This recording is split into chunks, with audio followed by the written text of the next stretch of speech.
Hello and welcome to an edition of True Audiophiles.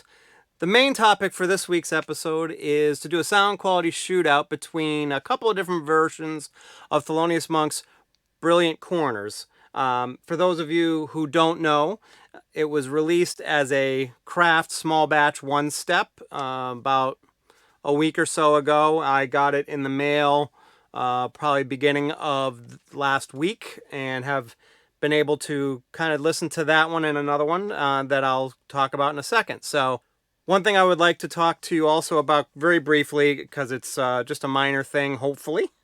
But for those of you, if any of you have bought the Prince Diamonds and Pearls singles box set, I had an issue with one of them. They were off center.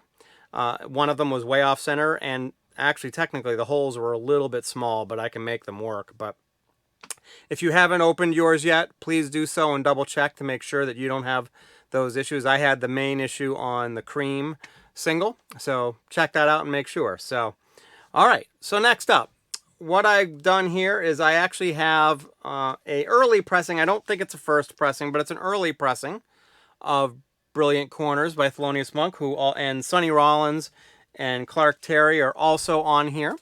And these are a mono. And then I also have the new Craft Small Batch One Step. I got number 418.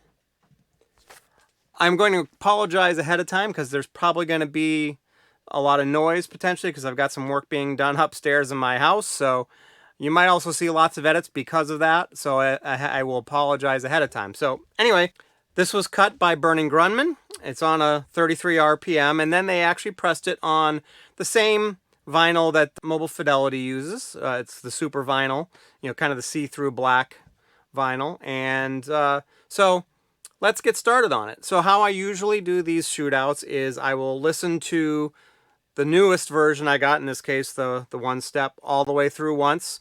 Listen to it, kind of figure out if there's any particular track or tracks that stick out as being ones that will be the best for doing a comparison. Then I'll kind of do an A-B comparison, sorry about that, between the two versions of it. So in this case, they all had qualities that were great on them. So I basically did Brilliant Corners, and I quickly also did the first song on the second side, which I'm going to butcher the heck out of it, so I don't want to do that. So anyway, because I mainly did Brilliant Corners and did an A-B comparison. So to describe the Craft one step, I played it through, sounded great, had some good clarity to it, good warmth to it. Overall, the cymbals sounded really natural, the saxophones sounded really natural, and the piano. As natural as they can be anyways. So, and sounded really good. Sounded pretty well balanced.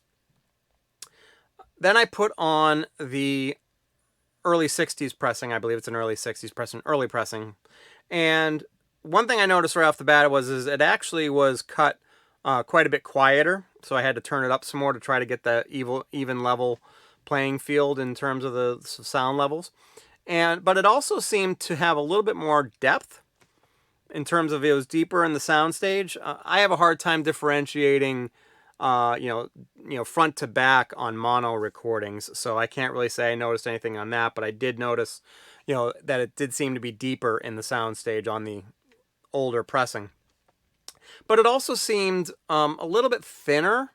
And it wasn't bad or irritating or harsh or anything like that. It just didn't seem to have the warmth that the Craft had. So, everything still sounded really good. It was, great clarity to it. Hopefully it'd be a lot clearer because it's, cut off of a much fresher master, if you will. But didn't notice much of that.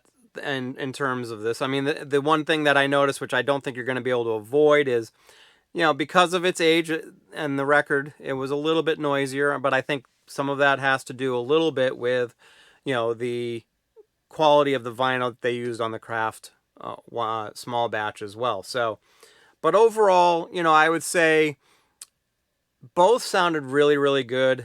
And I would say there wouldn't be a tremendous difference between them, but there was definitely a noticeable difference again in the loudness, the deepness of the sound stage, and the warmth of the overall tone of the pressing and the cut. So I guess it's just really a question of, kind of what you want. I think there's probably a little bit more high end in terms of a higher end, played higher, not necessarily more as in more dB worth of high end on the Craft, and maybe a little bit deeper bass. But I got to tell you, the original had, or early pressing had a lot of bass on it, or a decent amount of bass. I was pretty impressed with the amount of bass it had for the for when it was cut, because generally speaking, those tend to lack a little bit of bass sometimes in comparison to some of these audiophile cuts slash pressings that you get. So I don't know. It's a quick take, but I don't think there's really a whole lot to talk about in terms of big differences, because it's not as easy to, in my opinion, check for space between instruments and vocals if there are any, and soundstage width, because you don't really have a width because it's mono, and then placement of the instruments on the soundstage I think isn't quite as obvious, and I definitely didn't really notice a difference when it came to that. So I would say they're pretty similar when it comes to that. Maybe the original one seemed to have a little bit more of an airiness to it, but I think that may be just because it lacked the warmth, and that's just kind of the impression I get when I listen to something with not quite as much mid-range to it.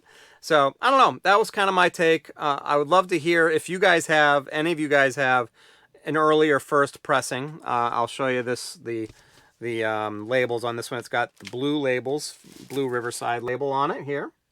So not sure if that's the first labels or not. I mean, the one step had different labels. It had white label on it. Also, and I've heard a couple people mention this already, but here, I'll show you the label here. So it's white with blue type, but also the cover, as you can see, is a lot redder. I've been told that that's, I couldn't tell you why that is. I don't know if it's a error on Craft's part, or just, the copy of the, photo that they had, or the cover that they had, just that's the way it looked. I don't know. Maybe some of you guys can add some color into that and tell me why. But that's my take. I'd love to hear your take on it. Did you like what you saw here? Hit that like button if you did. I'd really appreciate that. And subscribe to my channel if you haven't already. If you have subscribed, thank you very much. And that is everything I have for today. Hope you guys have a great rest of your day and the great rest of your week. Thanks a lot.